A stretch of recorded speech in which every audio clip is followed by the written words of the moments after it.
Okay, so I'll begin. Om Jnana Timirandasya Jnananjana Shalakaya Chakshurunmilitam Yena Tasmai Shri Gurave Namaha Narayanam Namaskritya Nanam Chaiva Narottamam Devim Saraswatim Vyasam Tato Jayam Udiraya Vanchakalpatarubhyascha Kripa Sindhu Bhaevacha Patitanam Pavanebhyo Vaishnavebhyo Namo Namaha. Okay, so welcome everybody. Sorry for that a little bit of chaos at the beginning there. It looks like everything's going now. So we're talking about the second chapter of the first canto of the Srimad Bhagavatam, where Sutta Goswami begins to answer the questions of the sages. And in the last class, just briefly, we saw him offer his respects to the questioners for asking their questions. And we saw that he offered respects to his guru, Shukadev Goswami, and we also saw that he offered his respects to the deities presiding over the Srimad Bhagavatam, the place, and whatnot. And again, offering respects to the sadhus for their questions, because these questions were what would, well, he knew because of the nature of these questions that the only answer would be that the Srimad Bhagavatam. So he knew he was going to have to speak that, and he was very grateful for that. So he offered his respects to those below him, and he offered his respects to those above him, and then he began to speak. And here we're coming to basically to the first time that the sages asked 6 questions. The first question was practically answered by the questions themselves, and that's kind of what he said. He said, they asked what is most beneficial for humanity, and Sutta Goswami basically answered in the sense that these types of questions, these types of existential questions that pertain solely to the realm of humans. These types of questions are what are most beneficial to humanity. So he kind of answered the first question there. And then the second question is, what was the essence of all scriptures by which the self is pleased? And the word Yayatma Supasiddhati is used in the first, where they asked the questions in the first chapter, and then again in the second chapter here, and then again in the verse that we're going to come to today. So and we see, like, say, the third question that they asked was about the avatars. That's going to come in the next chapter, the third chapter of the Bhagavatam. So we see it's basically the Bhagavatam is going and answering these 6 questions. So the first and the second question are kind of a little bit interchangeable as to which verse corresponds to which. But anyhow, here, so we're going to see in these answers that Sutta Goswami is giving, some of the most foundational verses of our philosophy, of our Siddhanta. I'm sure that you'll recognize them. These are verses that, like this one here coming up, is basically the definition of pure bhakti. It's a verse that Rupa Goswami kind of refined in his Bhakti Rasamrita Sindhu and created his definition of pure bhakti, Anya Bilasi Krishnam. That verse is kind of based on this. And also, as we go forward, we'll see many other verses describing the stages of bhakti and whatnot that we see in the Bhakti Rasamrita Sindhu and that we're very familiar with. Many of them come in this chapter. So it's a very exciting chapter. Some of these verses form the kind of the foundation for many of the Sandarbhas. They're found in Chaitanya Charitamrita. Anyhow, I think you guys will know this verse. This is text 6. Savaipum sam paro dharmo yato bhaktir arhoksaje ahaitukiya pratiyata yayatma suprasidati. So the supreme occupation for all humanity is that by which men can attain loving devotional service into the transcendent Lord. Such devotional service must be unmotivated and uninterrupted to completely satisfy the self. So this, like I said, is an answer to the second question of the sages, and it's a definition, the kind of like a foundation, the foundational definition of what is pure bhakti. So the question here is how to satisfy the self, and we get this line, yayatma suprasidati. Yayatma suprasidati, that by which the self will be completely satisfied. And Guru Maharaj comments here that the Atma referred to here can mean many things. It can mean, like Sanskrit words are often like that. It can mean the body, it can mean the mind, it can mean the intellect. Of course, we tend to understand it as meaning the soul, and it can also mean the super soul, the Paramatma. So basically, we're kind of talking about how all of these things can be satisfied. I guess like it's maybe not a great example, but getting 5 birds with 1 stone. So all of these things are included in the idea of Atma. And what's also clear though is that these things cannot be satisfied by material means. The intellect, the soul, and the super soul cannot be satisfied material means. It's like even this is something that everybody kind of is aware of on some level or another. Even what's his name, Mick Jagger sings, we can't get no satisfaction. It's not to be had in this world. So ultimately, it's not the egoic self that's being talked about here, but the real self.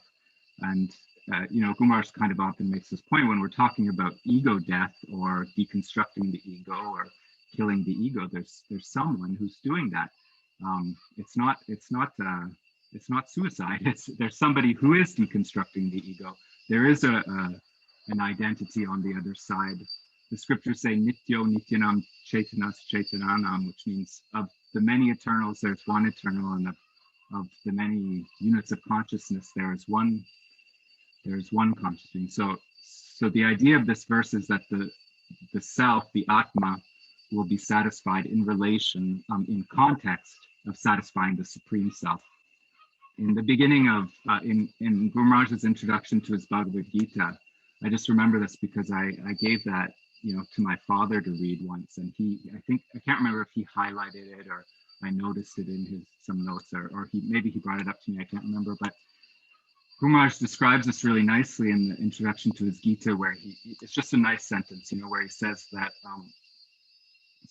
life's ultimate necessity is self-realization in the context of God realization. So we've got, a group of people who are very much interested in self-realization, but in isolation.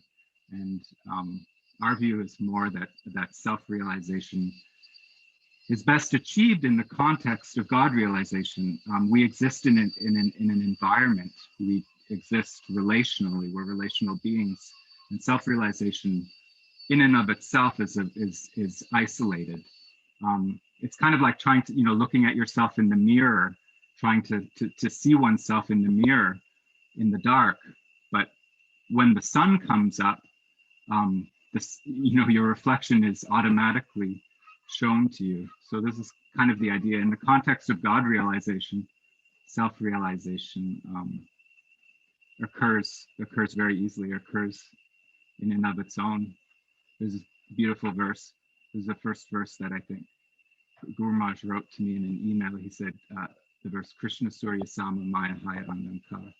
It means that when the sun of Krishna rises, well, then Maya automatically dissipates. So when God realization arises, self-realization automatically comes along with that.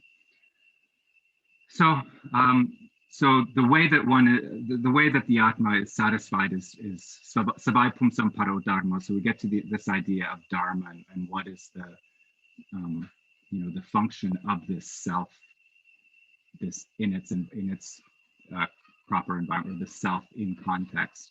And again, it's an idea that most people, regardless of affiliation, would agree with, that we are all kind of units of serving potential. These are Guru Maharaj's words. We can serve this, that, or the other thing, but we do tend to be units of giving potential, whether we give that to enjoying ourselves, whether we give that to serving our family or serving our country or serving any kind of conception of God or whatever. We identify ourselves by that which we serve, and it creates the identity, whether it's in relation to matter, where we kind of end up with the same old characters, the same old story kind of over and over again, or in relation to the center, where the possibilities that exist more. We tend to see ourselves as the center, and it's not it's not unreasonable that we would think ourselves the center. Like when just when I'm walking around or whatever, like I think, where am I actually situated, in my body, and I very much feel like I'm in the center, right behind my eyes, and my eyes are like like flashlights or video cameras. I have all this information coming in. The whole world is around me, and I'm, in the center. It's all pivoting around me. All my visual input and sensual input is kind of pivoting around me, and I'm right in the center of the universe, really. And everybody is also in the center of their own universe. So it's not unfounded or hard to understand that we would consider ourselves the center. I guess in the past, people even thought the Earth was the center of the universe, and it's from our perspective where we are, it's not an unreasonable thing, but actually we are not the center. We are the circumference, and by situating oneself on the circumference, enduring satisfaction will come. The self will be satisfied in all respects when it realizes that it's not the center and it situates itself on the circumference, and it will be satisfied in relation to the Supreme Self. So this is what the verse is kind of telling us, and it's telling us that the Supreme Self will be satisfied if we do this verse. And this verse, like I said, is the definition of pure bhakti. So savai pumsam paro dharmo, so it means be sure, be absolutely clear, savai pumsam, this is for all people. So this is for Brahmins, this is for outcasts, this is for Westerners, this is for everybody. This is the Dharma for everybody, and Dharma implies activity. Prabhupada here translates it as occupation. Prabhupada, I'm going to read this just because sometimes Prabhupada has really a really nice nice paragraph, and when I come across those, I really appreciate what he says. And so I just wanted to read a little bit of his definition here in relation to how he translated the word dharma. So he said, we have purposely denoted dharma as occupation because the root of the meaning of the word dharma is that which sustains one's existence. A living being's sustenance of existence is to coordinate his activities, his eternal relation with the Supreme Lord Krishna. Krishna is the central pivot of living beings, and he is the all-attractive living entity or eternal form amongst all other living beings or eternal forms. Each and every living being has its eternal form in the spiritual existence, and Krishna is the eternal attraction for all of them. Krishna is the complete whole, and everything else is his part and parcel. The relation is one of servant and served, and it is transcendental and completely distinguished from our experience in material existence. This relation of servant and the served is the most congenial form of intimacy. One can realize it as devotional service progresses. And just before he says, one should therefore accept the superior quality of occupation in the form of devotional service of the Lord without any tinge of unnecessary desire, fruit of action, and philosophical speculation. He's referring to the other two words here that I'll get to in a second, but he says, this alone can lead one to perpetual solace in his service. I just thought that was a very nice sentence. This alone can lead one to perpetual solace in his service. So what he's talking about there is yato bhaktir adhoksaje. So we've got savai pumsam paro dharmo yato bhaktir adhoksaje. So it means this activity that we're talking about is sadhana bhakti, paro dharma, which leads to prema bhakti, yato bhaktir adhoksaje. Prema bhakti, bhaktir adhoksaje. So both are bhakti. They're not two separate things, and one does not lead to the other. It's like, I think the example of a mango is often given. An unripe mango is not the cause of a ripe mango. It's just a difference in strength and taste, or sugar, I guess, perhaps. So yato bhakti adhoksaja. This refers to prem bhakti to adhoksaja. And adhoksaja is a very interesting word. I won't go into it too much, but Gumraj in one of his lectures kind of breaks it apart according to the different Sanskrit letters, and a meaning comes beyond that, which basically means, beyond the alphabet, beyond words and language. And it's an important point to remember here that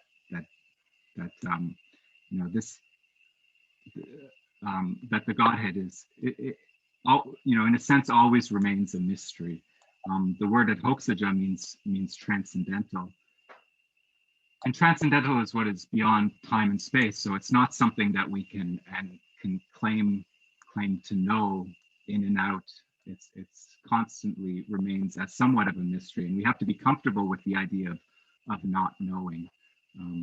Knowing isn't the way that one can get there. There's a couple different types of means of knowing, Vedic means of knowing, and one of them is adhoksaja. The other ones you've probably heard of. Pratyaksha, paroksha, aparoksha. Pratyaksha means sense perception as a means of knowing, and that's pretty clear that it's probably not the best way of knowing things. Even dogs have better senses than us, really. So the sense perception is obviously something that is quite insufficient. Paroksha means kind of depending on the senses of other people or people who know more. And that, of course, is also faulty and be strange to even experience what other people's senses are experiencing. And then aparoksha means turning within, kind of turning off the senses, contemplation, reflection, vivek, as a means of knowing as well. But all of these things are still ascending. They're preoccupied with the experiences instead of the experiencer itself. So they're still somewhat obscuring until you get to this fourth means of knowing, of knowing, of Vedic types of perception, which is adhoksaja. And this is overtly transcendental, and this is the name here that's being used to describe the Lord. It means revealed knowledge that comes descending. And then the final one is aprakrita, which is kind of super transcendental, where it even looks mundane.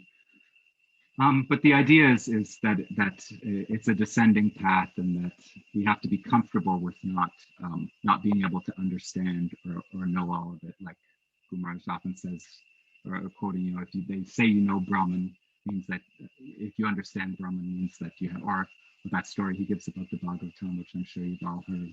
Even Mahaprabhu himself is unsure. Unsure if he's God. Krishna is unsure if Radha loves him. So we have to be comfortable with this type of thing. And then there's also a sweet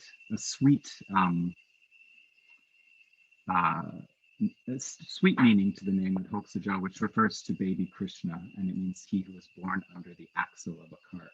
So this word is a overtly transcendental word.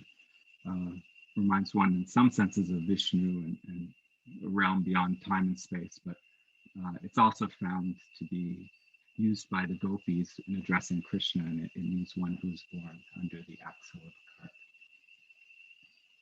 So to him, to this Adhoksaja, and the nature of the bhakti is ahaituki and apratiyata. So these are two big words. Ahaituki means unmotivated. So it means not covered by gyan, not covered by karma. We're familiar with this from Rupa Goswami's verse. So it means bhakti for bhakti's sake, that the path and the goal are the same. In a sense, there is no goal, only a refinement of service. And the other meaning for the word ahaituki, which is also given, is Prabhupada here gives unmotivated, but the other translation for the word ahaituki is causeless. So it means that only bhakti causes bhakti. And this is, a important philosophical point. Like I said earlier, it's not that sadhana bhakti causes prema bhakti. Prema bhakti is not caused by sadhana. I gave the example of the mango, but I think there's also reference to maybe like, a child becoming a youth and then an adult. The childhood itself is not a cause of adulthood. It's just a difference in maturation. There's the point that it's not it's causeless in the sense that it's not even caused by Krishna himself, because that would give him the fault of being partial. It's certainly not caused by varnashram. It's not caused by gyan or renunciation. And that will be clearly stated in the next verse when we get the next couple verses. Gyan and renunciation will be spoken about, and then the following verse will speak about varnashram. So it's clear that bhakti is not caused by either of these things, but that the cause of it, if there is any cause, one would say that it's the cause of it would be the mercy of the devotees, of the intermediate devotees. But when looking at it more carefully, we see that, this is a limb of bhakti, sadhu sangha. So this idea that bhakti causes bhakti, bhaktya sangataya bhaktya, they say in the 11th canto of the Bhagavatam. Only bhakti causes bhakti. So something about the word ahaituki, and then the other word that describes this kind of bhakti is apratiyata. So it means uninterrupted, like a river, like the Ganges flowing down to the Bay of Bengal. Nothing can stop it. We have a river down here that we used to have a microelectric system in. We put up a dam to try and protect the inlet of it, but the river was much stronger than that. There was no stopping this river. It was uninterrupted despite our best intentions. And the other meaning of the other thing to think about when we hear uninterrupted means that it's never stopped. So the bhakti is not something that one does for a certain portion of the day and then puts aside, or even in Gaudiya Vaishnavism, bhakti is not something that one does for your entire waking state and then puts it to bed. It puts it aside when one goes to sleep. In Gaudiya Vaishnavism, we have this idea of 24-hour service, of Astakaliya Lila Seva. So the eight portions of the day, it's going on. So it's uninterrupted in that sense. And it's also uninterrupted in the sense that it can be done anytime, any place, anywhere, by anyone. Mahaprabhu says, Nam Nam Akari Bahuda Nija Sarva Shakti Tatarpita Niyamita Smarane Nakala, that there's no rules, there's no time, there's no place where one can remember the names of the Lord. There's no restriction. It can be done in the toilet. Bhakti can be done in the washroom. Bhakti can even be done in hell. Bhakti can go on at any time in any place. So this verse is a definition of pure bhakti, and that comes in the Srimad Bhagavatam. Rupa Goswami, he has a verse that is a refinement of this. And there's a couple other places in the scripture where there's definitions of pure bhakti, like in the Narada Pancharatra. There's a really nice verse. You probably know it. I think Prabhupada was quite fond of it. Sarvopadi vinir muktam tatpadatrena nirmalam hrishikena sevanam bhakti uchate, I think, or uttamam.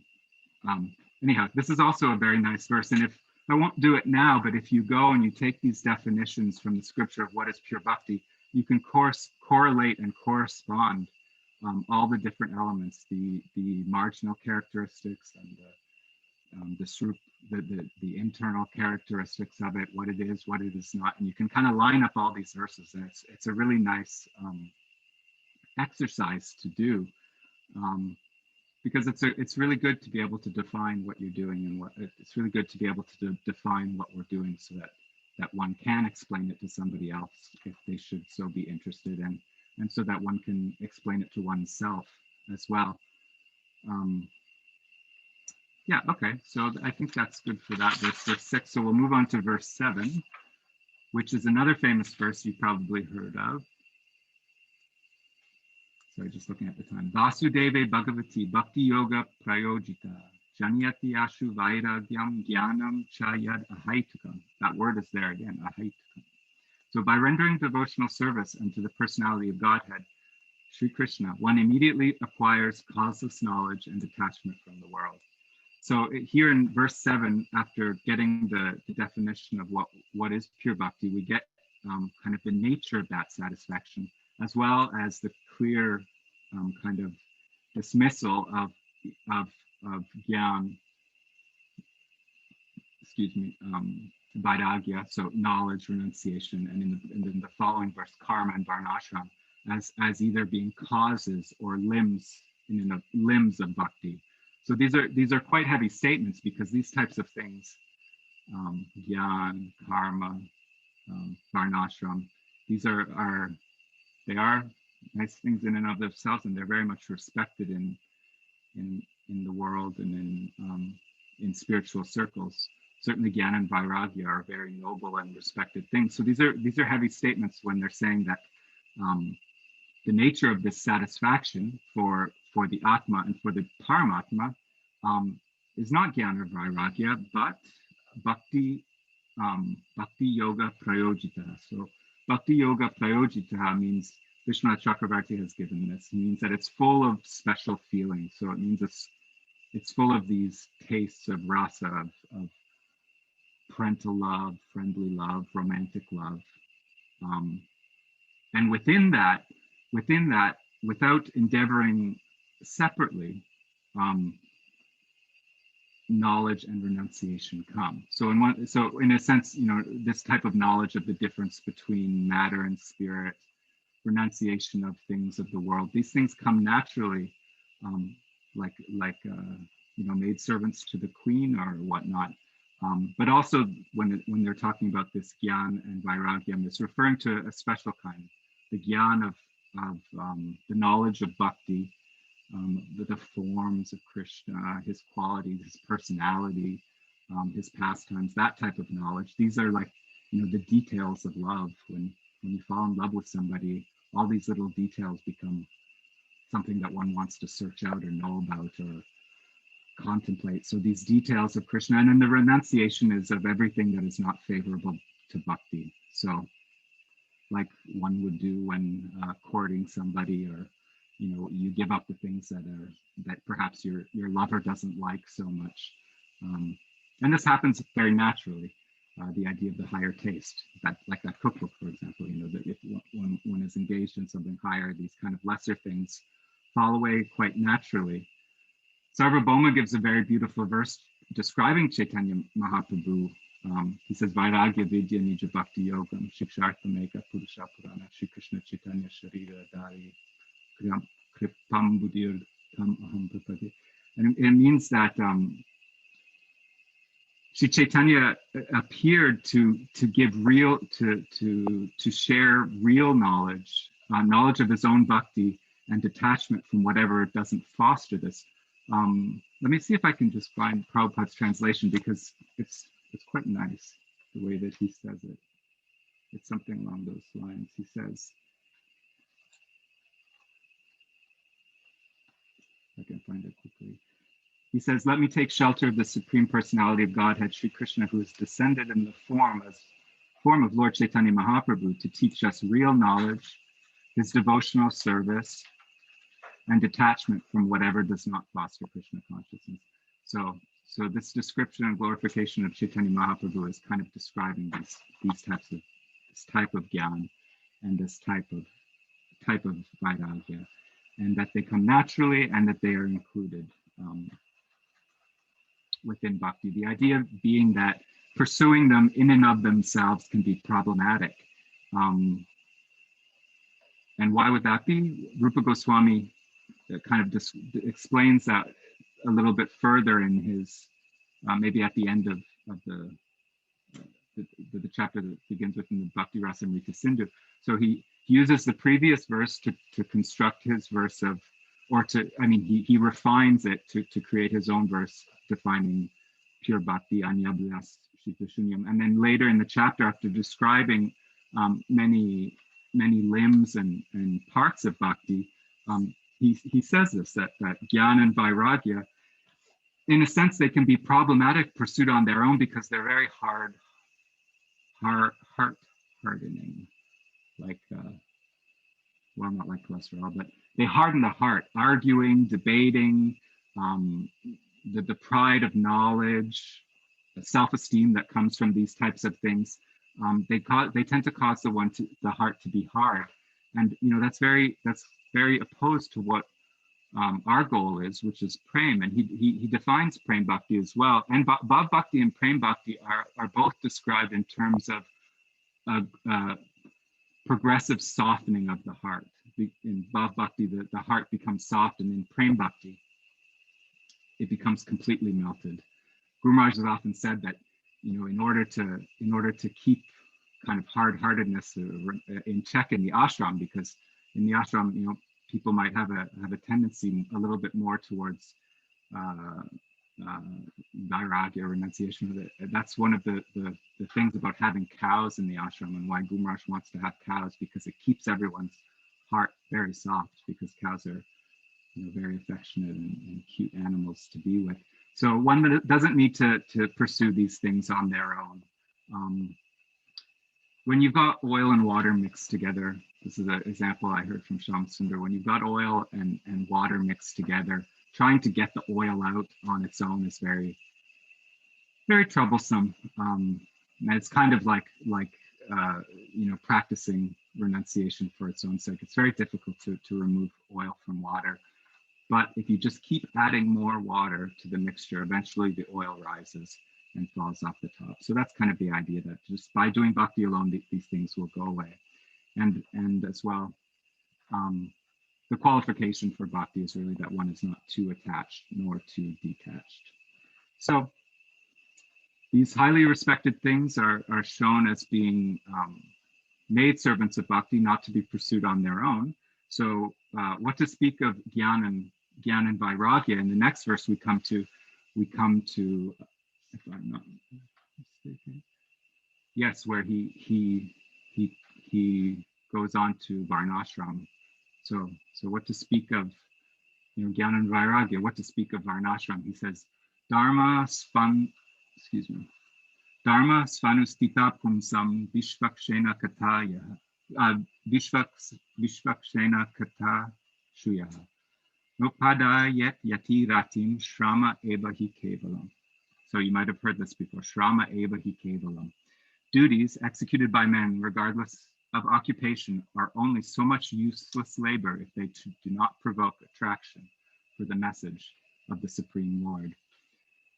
So what it's saying here is that Varnashram doesn't, if it doesn't produce taste, rati, if it doesn't produce taste for the message of the Supreme Lord, then it is a waste of time. And the thing that we just learned is that bhakti is causeless.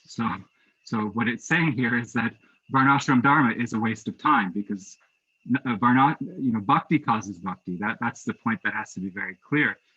Gyan doesn't cause bhakti, Vairagya doesn't cause bhakti, and so if Varnashram doesn't cause bhakti, which we've learned, then it is a waste of time. So that's what this verse is saying. This verse is saying, it sounds heavy, and it's not a means of just criticizing it, but what it means is that Varnashram doesn't produce bhakti, and therefore Varnashram is a waste of time. Bhakti is a haituki. So, and also, when we're looking for a spiritual path or a spiritual process to engage in, it's because we're trying to get out of this world of cause and effect. So we would want what we're involved in, what engaged in, to be beyond cause and effect. There is cause and effect within Gyan and within Varnashram, but not within Bhakti. So that's why we're drawn to it. This is interesting because the verse is about producing taste. It says that if Varnashram doesn't produce taste for Bhakti, then it's a waste of time. And actually, it won't be in this class, but in a couple classes that or the next class, it taught the same chapter gives what causes taste. It's a really nice verse. Shru shru shro shara hanasya vasudeva kataruchi syan mahat sevaya vipra punya tirtha. So it means what does give one taste for bhakti is bhakti. in the form of the mercy of the devotees. And this is talking about how one serves the devotees and associates them and gets taste for Harikatha.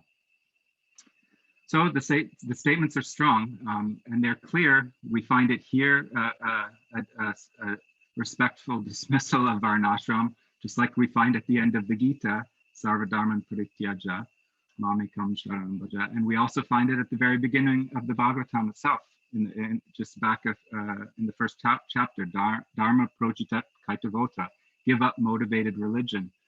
And Varnashram and Gyan are certainly motivated. Varnashram is motivated for material things, position within this world. Guru Maharaj has called it before a religion of suffering, because desire only ends up, this type of thing ends up in suffering. So it's petitioning God, behaving in a certain way towards God in order to get material things, which ultimately cause suffering. And then Gyan as well is motivated in the sense that it's for the relief from suffering and nothing else. I will do what I need to do to relieve my suffering, and then it's over.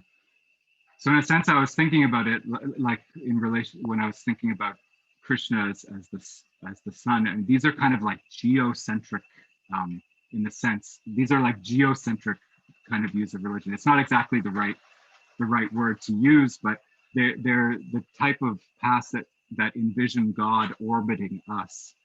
Just like in the past, they would see the earth as the center and the sun was orbiting us, whereas bhakti becomes more like a heliocentric version, where actually we are meant to be orbiting God. We're meant to be on the circumference, and we all know now that the heliocentric version of the universe is actually the more accurate one. So this is played out in the Chaitanya Charitamrita as well. It's almost shocking, the pranam that we say to Gaur Nityananda, Vande Shri Krishna Chaitanya Nityananda Sahodito Godadai Pushpavanto Chitroshandota Monudo.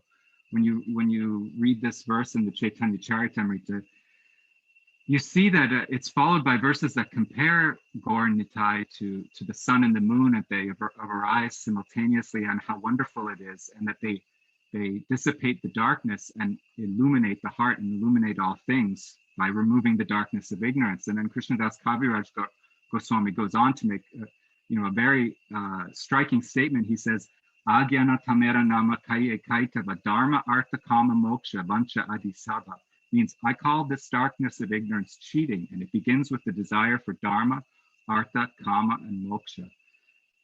So it's a pretty revolutionary statement, because these are the four goals of life according to Hinduism. I think some people might be able to say, oh, Dharma, Artha, and Kama, I understand, but Moksha, I mean, Moksha is very much a central tenet, and as we see before, it's the corollaries of Jnana and Vairagya are mentioned. And it made me think of like Prabhupada, when Prabhupada used to preach in a very kind of like universal and accommodating way, and where he would say, oh, this is not Hinduism, we're not Hindus, we're not Muslims, we're this is not about that type of religion. And I was always kind of like, well, it's very nice the way that he's preaching in that way, very ecumenical, trying to be non-sectarian and draw people in, by saying this is not Hinduism. But I took world religions in high school, I know very well that this Vaishnavism is a sect of Hinduism. But until I came across these verses, and then I kind of realized what Prabhupada was, why he was saying that it's, this is not Hinduism, because these are what constitute Hinduism, and they're being rejected. So like Umaraj says, this is kind of like the New Testament of the Vedic religions. So I mean, this is it must be said that this is not being said to disparage these paths, because they are enunciated by the Lord in the scripture. They are given, but they're for people who don't have eligibility for bhakti, and also by speaking in this way, the texts are kind of trying to instill faith in bhakti, and also they are making an objective comparison. we see regard for these by Mahaprabhu. He followed his dharma very, very strictly. He's known for that. Grihi Jana Shikshaka Nyasi Kula Nayake. He was the perfect example of a householder and the hero for the sannyasis. But the thing is, when Varnashram came into conflict with his bhakti, he dropped it immediately, just like a dead weight. And I can't help being, excited about those parts when you see him doing that. Perhaps just my personality. I was always, kind of turned on when you see him breaking these rules. And there's many examples. Like he took sannyas, and immediately after he broke it. He went back to see his mother. Went back to see Sachi and said, whatever you command, I'll do. When someone takes sannyasa, generally they're not supposed to go the next day to see their mother. I looked up this. They have this group Swami Narayan.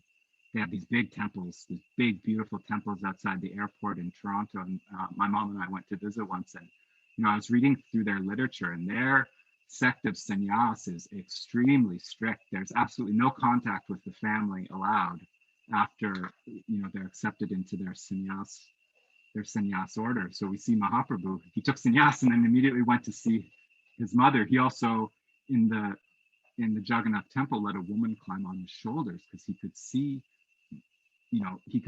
the measure of her devotion and her bhakti to Lord Jagannath, that he let her get on his shoulder so that she could have a better view. So this again is not kosher according to Varnashram. And in many ways, just generally singing and dancing like he was doing, that's not the dharma of a sannyasi. He was criticized by Prakashananda Saraswati for, he said, why are you not studying Vedanta? That's the dharma of a sannyasi. Here you are singing and dancing in the streets. So there, over and over in the Chaitanya Charitamrita, Advaita Charya doing the Shraddha ceremony, which seems to be within the bounds of Varnashram, but then he's supposed to give it to the best Brahman, and he gives it to Haridas Thakur, I think so. And we see it in the Bhagavatam as well. And we almost don't think anything of it, because we have been educated in Shuddha Bhakti. So we don't think much of it. We just think, oh, they're doing bhakti. But over and over again, there's examples of Prahlad and Lakshman disobeying certain elements of Varnashram. Bali Maharaj, when they come in conflict with bhakti, and of course the biggest example of that would be the Gopikas of Vrindavan, the biggest example of that. So, sorry, just looking at the time. Okay, and we'll move on to text 9, which kind of says, gives a clarification of what dharma is for. It goes, Dharmasya hi apavargasya, nartyo pakalpate, nartasya dharmaikanatasya kamo labha hismita. Pardon my Sanskrit. All occupational engagements, dharmas, are certainly meant for ultimate liberation. They should never be performed for material gain.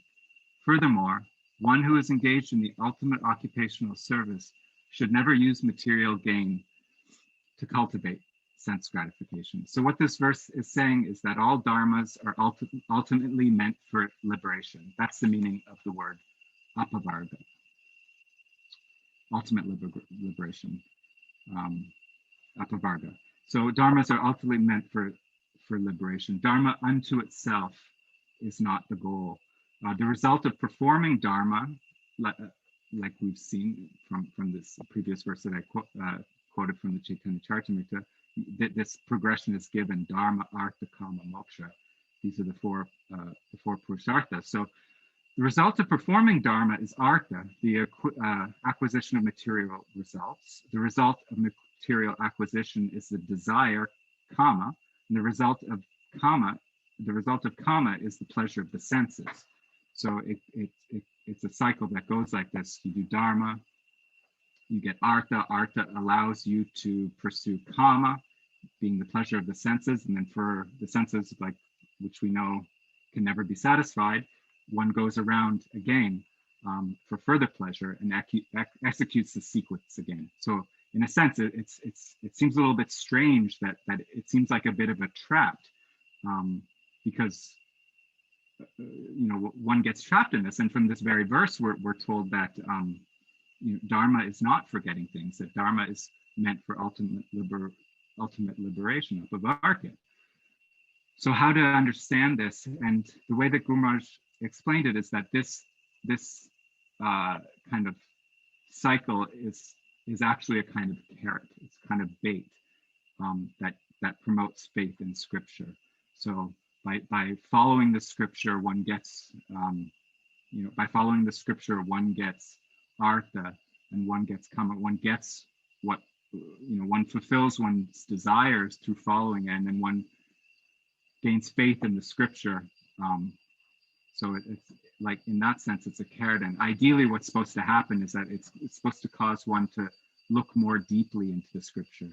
So one will look, oh, it's also talking about Brahma Jignasu, and then further development from that Rasa Jignasu. So that's what's going on here. But the ideal is liberation. So for the Jnani, that means Brahman. Vishnu has described in this part that there's 4 types of people in the world. There's the karmi, so this would be the one that's kind of trapped in the cycle of those first 3. So there's the karmi, the jnani, the yogi, and the bhakta. So ultimate engagement is certainly meant for ultimate liberation. So for the jnani, that means Brahman. For the yogi, that means Paramatma. And for the devotee, it means Bhagavan. So jnanis and yogis, they begin, and their practice is somewhat an outgrowth of Nishkam Karma Yoga, or detached action. So there is a result from that, a karmic result in the realm of the practice of the Gyan and the yogi. Like for the yogi, they acquire siddhis, for example, or for the Gyani, perhaps they would get a lot of followers or whatnot, because like I said, by their practice beginning in Nishkam Karma Yoga, there's karmic results that come, such as siddhis and followers.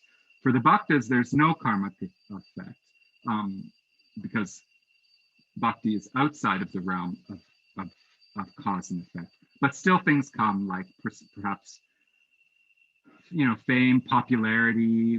We talked about Shukadev Goswami being everybody loving him. One could develop very, very nice skills, very nice singing voice, or be an excellent cook for the deity or something like that. So these types of things can come, but what the verse is emphasizing, they can come for the bhakta and they can come from the other categories. But what the verse is emphasizing, that these things should be used in the context of seeking the goal of apavarga, and that one should not become distracted by these things. And if anything else comes in the context of bhakti or liberation for the others, it should be used for furthering that. Okay, verse 10. Kamasya nendriya pritir labo jiveti yavata jivasya tattva jignasa narto yascheha karmati.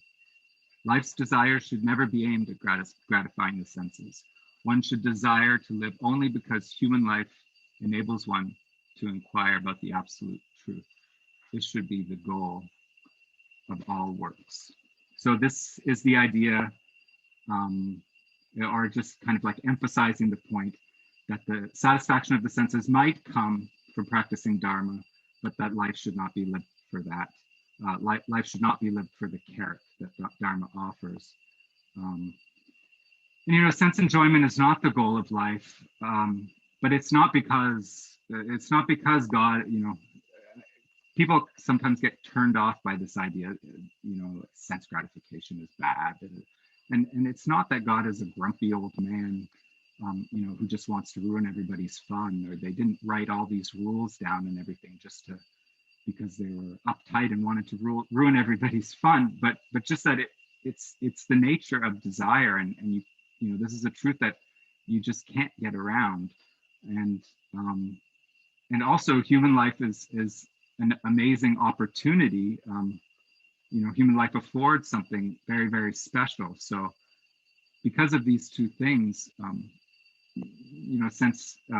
sensual pleasure is described in this way. In human life, one has the opportunity to give and not just get. So this is an amazing thing. Sometimes I watch cat videos and cute animal videos on YouTube, and the ones that are the most special are, the cutest are when you see two different animals, two different species doing some kind of affectionate thing, or there'll be a video of a cat saving a bird or something like that, and it's really nice because this is not the general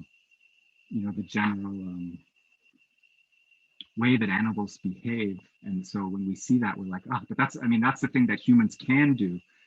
We can choose those type of things, being polite, deferring to somebody else, this type of thing. And then the other thing is, of course, that we can inquire into the absolute, jivasya tattva jignasya.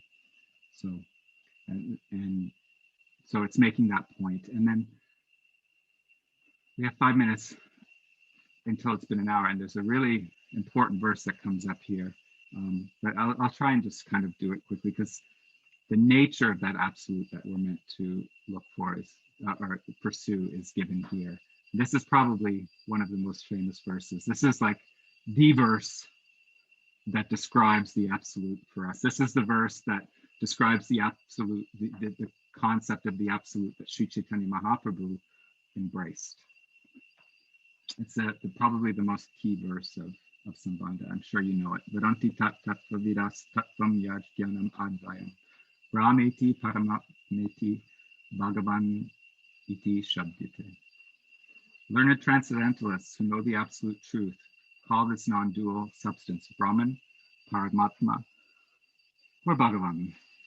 So this is the verse. It's a very important verse. We find it quoted all over the place. It forms the basis of it forms a big part of Tattva Sandarbha. It forms the basis of Bhagavat and Paramatma Sandarbha.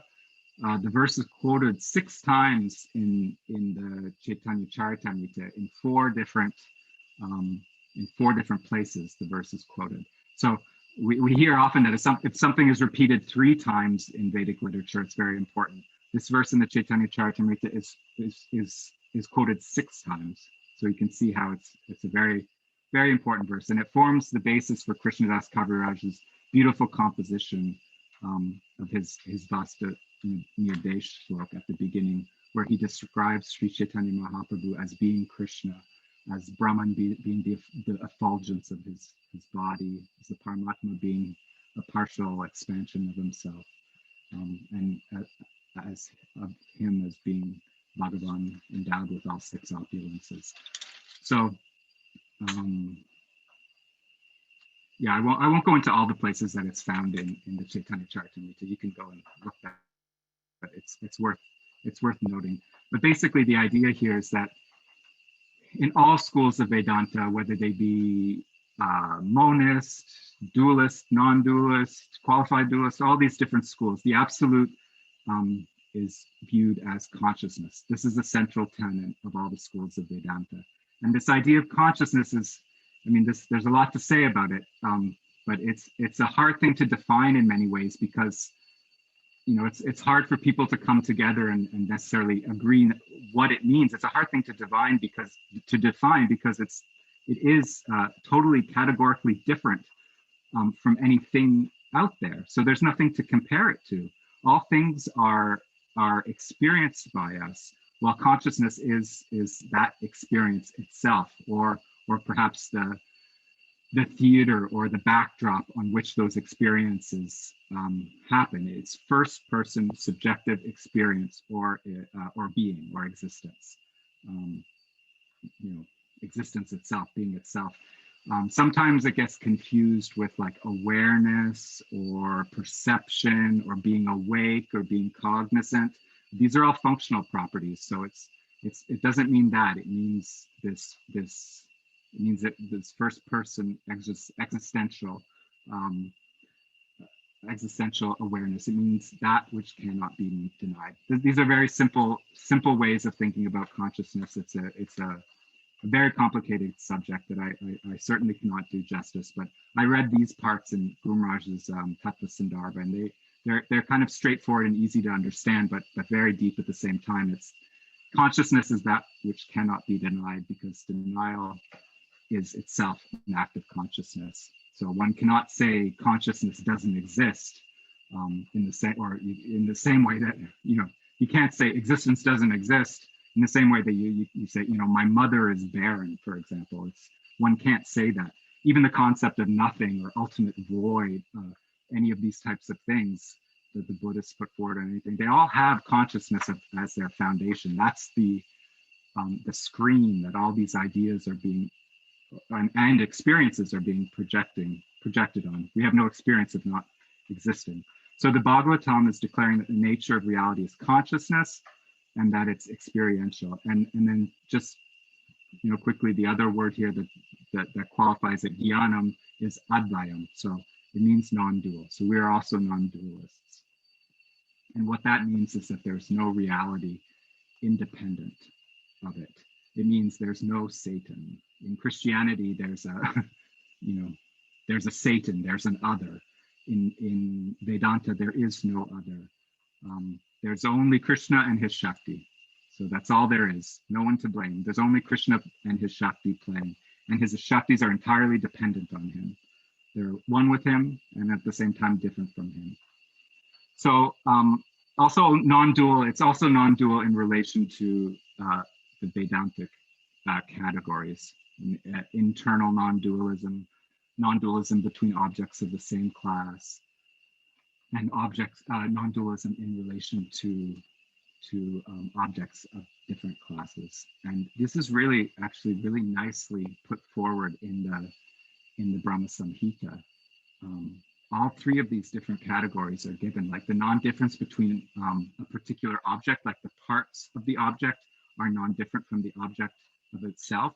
I'm just going to read the English of them very quickly because they're really nice and they're really they're verses that we're all familiar with. But this idea that there's no internal difference, it means that all the different parts of his body can do all the different functions. So we know, like for example, Krishna can eat with his feet, and he can speak with his eyes, with his hands. All these things. We know this verse, Angani yasya sakalen Manti Pashyanti Panti Kalyanti Chiram Jaganti. So it means, I worship Govinda, the primeval Lord, whose transcendental form is full of bliss, truth, and substantiality. Each of the limbs of that transcendental figure possesses in himself the full-fledged functions of all the organs. So that's referring to Svagati Bhed, non-difference within the particular object. Now the next category is Svajati Bhed, which means difference between the objects of the same class, like two different sized glasses. And we also find that in the Brahma Samhita, which is a really nice book of tattva for our sampradaya that Mahaprabhu liked very much. This is Svajati Abhed. The light of one candle being communicated to other candles, although it burns separately in them, is of the same quality. So this would refer to like Krishna and his avatars. So difference between objects of the same class. We know that Krishna's avatars are non-different from him, and in this example of a candle lighting other candles is given. And the last category is Vijatiya Bhed, which means the difference between objects of a different class, like the difference between a glass and a spoon.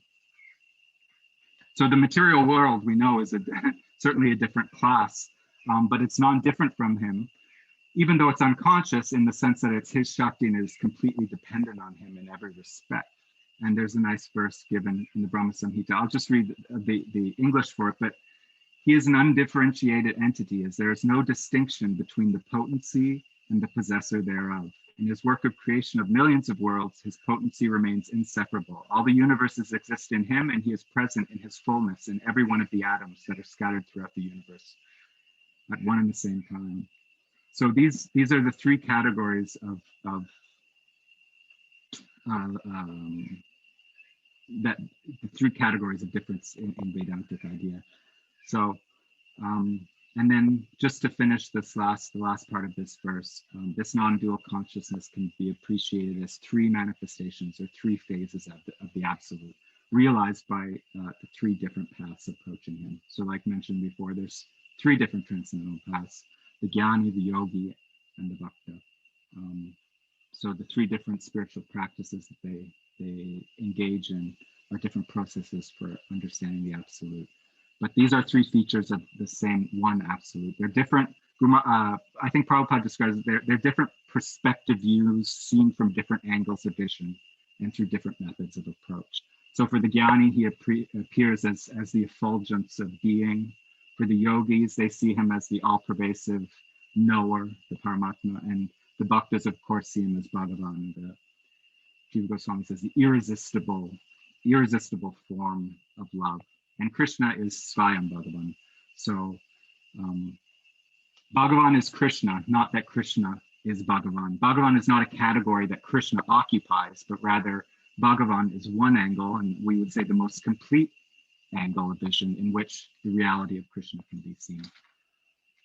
And this is a nice verse because it's so much more it's a very inclusive and ecumenical idea of the absolute. I mean, you compare it to Advaita Vedanta, and on the surface, Advaita Vedanta seems very accommodating. People really like it because you can worship Ganesh, you can worship Durga, it's all one, it's all one. So where on the surface it's all good, it's all cool, but ultimately it's very dictatorial. In fact, there's only room for one idea. It's all one.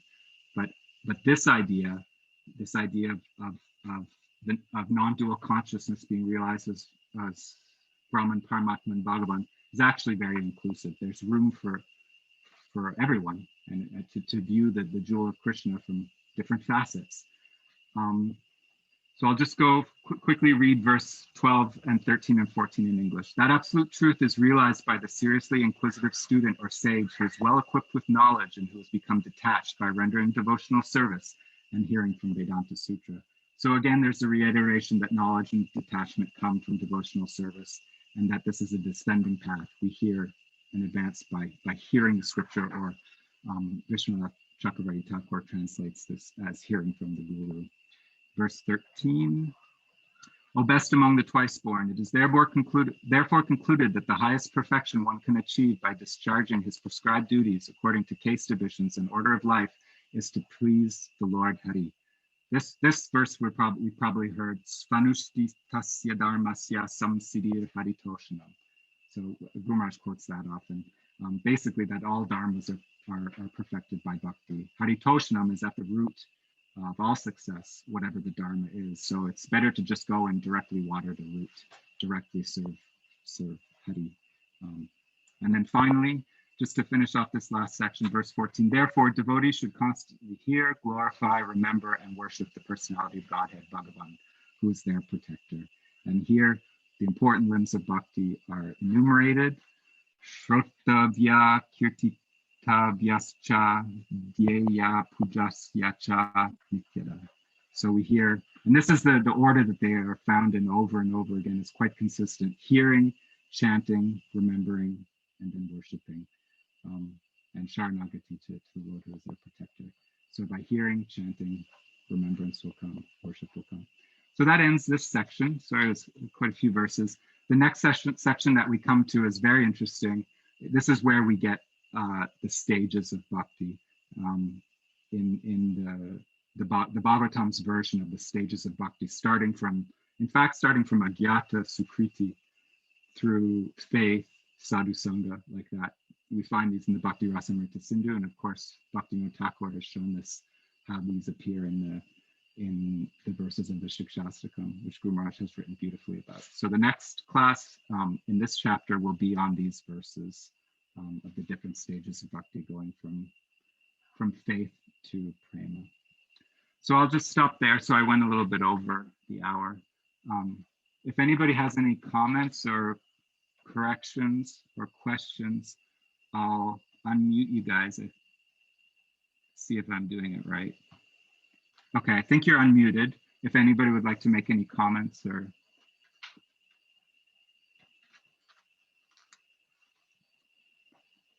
at least tell me that I unmuted you properly.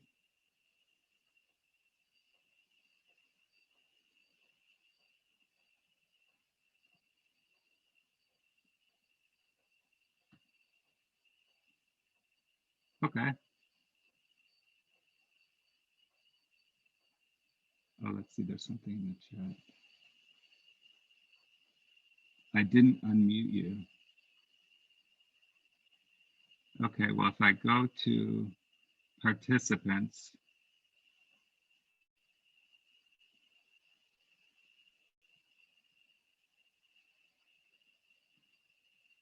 okay, I'm kind of lost now, actually. How do I get out of the chat?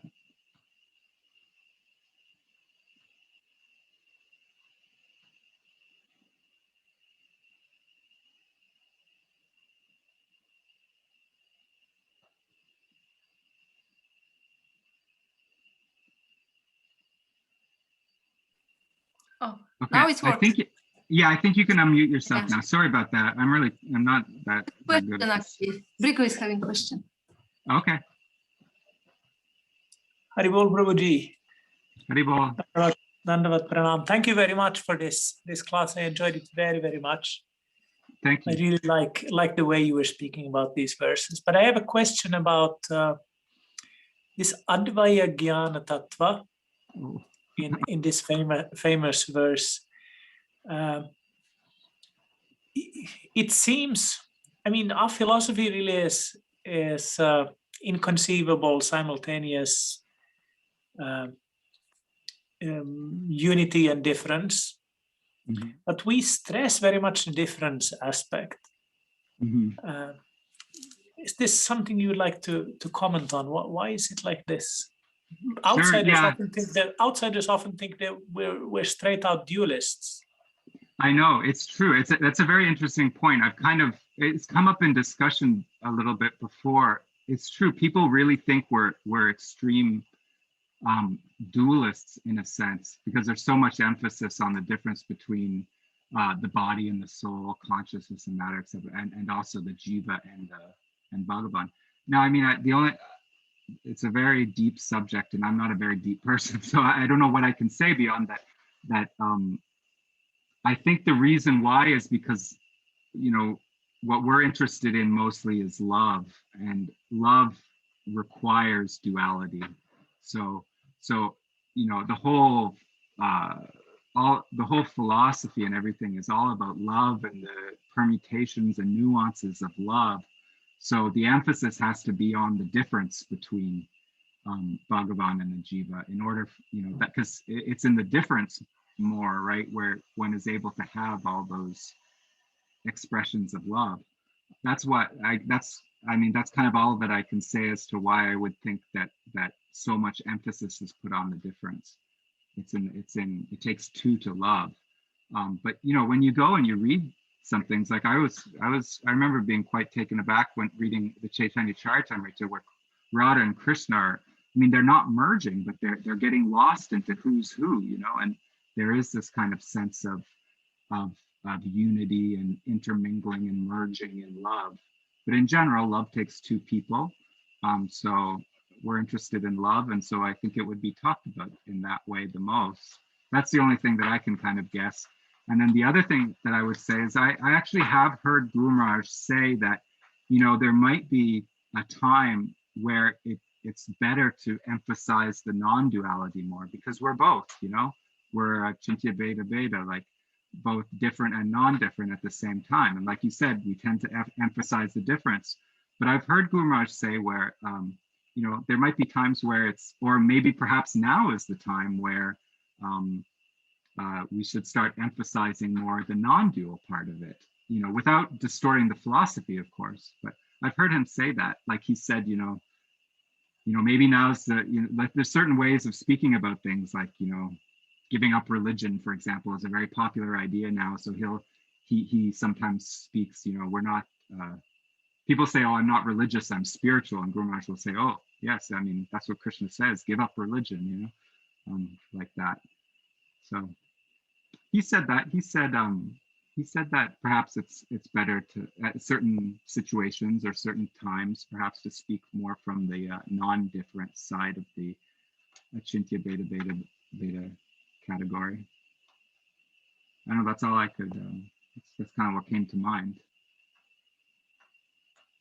What did you, is that what you were asking about? Yeah.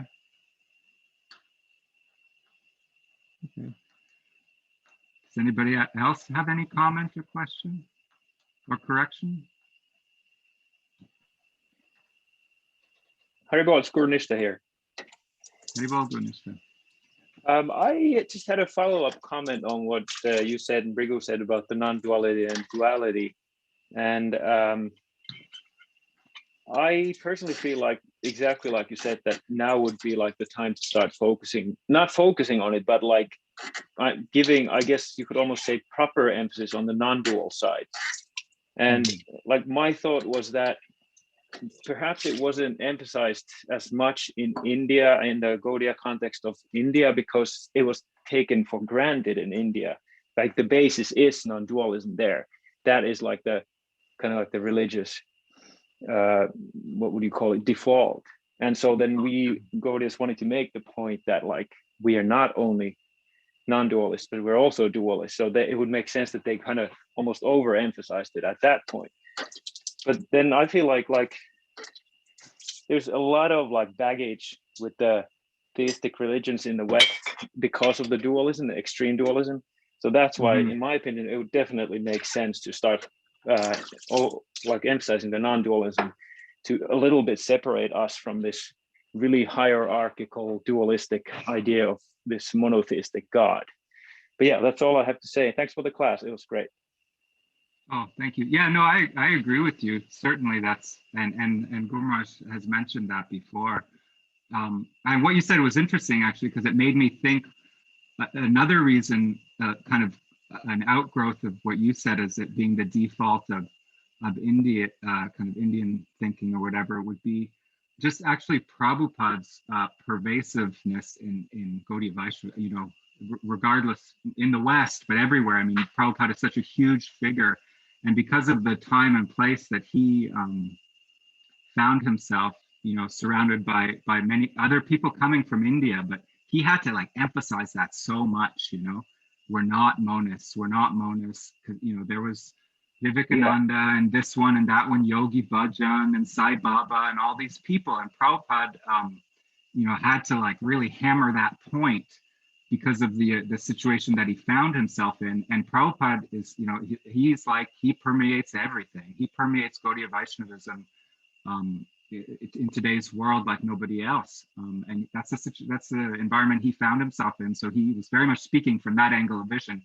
But I agree with you. I mean, there's the other angle of vision. It's you know, it's half and half. It's a Chintya Beta Beta. So, and like I was thinking about that also in relation to this verse. This is a little tangential, but that verse defining pure bhakti. Like I think that the definition of pure bhakti from the Narada Pancharatra in some ways is like very attractive. It says Sarvopati Vinir Muktam, you know, like give up all designations. This is something that's very, you know, attractive to the modern world, whereas you know, what's his name, Rupa Goswami's verse, it might not, people don't quite, it might be harder for people to like attach to that, but attaching to the idea of, oh, there's no, you know, no padis, no, anyways, yeah, that's just what I thought of Prabhupada too. You know, he spoke in a certain way on a lot of different things. He spoke in a very specific way for specific reasons. So. Yeah, that's a great point. What you said about when the other yogis and Gyanis came to the West, they were all about non-duality. So even in the Western context back then, it would make sense or made sense to emphasize the duality aspect. Mm-hmm. Yeah, cool, thank you. Anybody else? Gaurasundara, Hare Krishna. Hare Krishna. Mahara. Well, Mitra. Hi, Mitra. I'm under her label today. But that last verse that you mentioned, Shrotavya Kirtitavyascha Dhyaya Pujascha Nityada. We were reading about Prabhupada installing the Jagannath deities. I know we're trying to be up to date and talking about getting along with all the yogis and everything, but this was back in 1967. Mm-hmm. when they installed the Jagannath deities, and he made a very simple procedure of just offering a candle, and he told everyone, just take the candle, everybody wave it in front of the Jagannath. And then the topic of his talk was that verse, Shrotavya Kirtitavyascha Dhyaya Pujascha Nityada. So he said, now you're doing all of these things. Now your devotional service is complete. You are hearing, Shrotavya, you're doing kirtan, Kirtitavyascha Dhyaya, you're meditating, and now you have puja. And he just repeated that over and over again in his talk. It's 1967. You can look it up on the archives, Prabhupada Vani. You can hear the original, and it's so cool. All the hippies in the background. He made it so simple. Now you have these four things. And all it was, this carved out of a block of wood, Jagannath, really simple. And they were waving a candle around, and he said, whatever you have, always come to the deity, bring something. He just made it so simple. And then he referred to that verse saying, now your life is complete. Just thought I'd bring that up. Very nice. Thank you for sharing. Yeah. Yeah, it's a nice verse. It's beautiful. Yeah. How does that one start? Because there are a couple. It starts Tasmad Ekana Manasa Bhagavan Sattvatam Pati. It's a very nice verse. Sattvatam Pati. Here we see the devotees. I think let me see. Yeah, the devotees are referred to as Sattvatam, which is a nice thing to speak about. The devotees are truthful. I think maybe in the second verse of the Bhagavatam, they're also referred that way, right? As by that. And also, the word pati means, I think he translates that as the protector of the devotees. And I read this with a group of, in a suburban setting. And this one woman, when she read that, she just looked shocked and because like she said, in my Christian group, I always get these prayer requests. And I'm getting so tired of you got to pray for this person. And so what she saw in that was, rather than praying to help this person that's having a hard time, just realize, do the other four things. Shrotavya Kirtitavyascha Dhyaya Pujascha Nityada. Do those four things and you're taken care of. So rather than pray, heal this person, we pray, let them Shrotavya Kirtitavyascha. So we squeezed a lot out of that one verse. Yeah, that's very nice. And it was just so nice to read. It was kind of a surprise when we read that, because it was in another group reading, and everyone was surprised how Prabhupada had simplified that verse and put it in such practical application. If you're going to install deities, what verse would you speak on? And that was the one he chose. Tasmat Ekena Manasa. Just keep your mind on one point. Bhagavan Sattvatam Pati, and realize he's going to take care of you. And then do these four things. And here, I've given you this, I've shown you how to carve this statue of Krishna, and now you worship him by bringing a flower or whatever you have. He just made it so simple and approachable. Okay, thank you. Thank you for sharing that. That's very nice. Is there anybody else who'd like to share something or ask a question or a correction?